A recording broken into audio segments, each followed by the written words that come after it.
سب سے پہلے جو سب سے زیادہ بڑے ظالم و جابر خدائی کا دعویٰ کرنے والے فرعون کے مقابل شجاعانہ انداز میں کھڑا ہوا وہ کوئی مرد نہیں تھا بلکہ ایک عورت تھی، حضرت آسیہ۔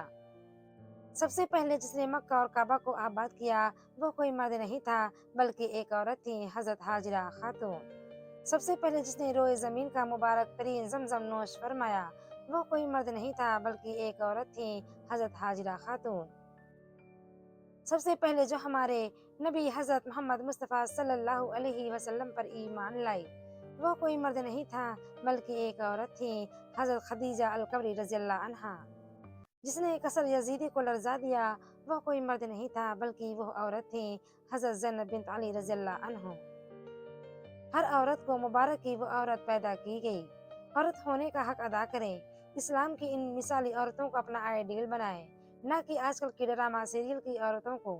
ان اسلامی ماؤں کا کردار اپنائیں اور معاشرے کو بہترین تربیت یافتہ اولاد دیں۔ قرآن مجید میں ارشاد ہے کہ جس کا مسئلہ اللہ نے 7 آسمانوں کے اوپر سنا وہ کوئی مرد نہیں تھا بلکہ ایک عورت تھی، حضرت خولہ رضی اللہ عنہا۔ سب سے پہلے جس کا خون اسلام کی راہ میں بہایا گیا اور شہید ہوا وہ کوئی مرد نہیں تھا بلکہ ایک عورت تھی، حضرت سمیہ رضی اللہ عنہا۔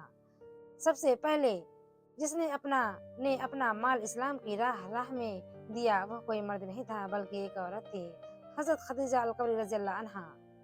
سب سے پہلے جس نے صفا و مروہ کی صحیح انجام دی وہ کوئی مرد نہیں تھا بلکہ ایک عورت تھی۔ اب ہر سال لاکھوں حاجیوں پر لازم ہے کہ ایک عورت کے انجام دیے کے فعل کو بجا لائیں ورنہ ان کا حج قبول نہیں ہوگا، حضرت ہاجرہ خاتون تھی۔ سب سے پہلے جو سب کی مخالفت کے باوجود بیت المقدس میں داخل ہوئی وہ کوئی مرد نہیں تھا بلکہ ایک عورت تھی، حضرت مریم علیہ السلام۔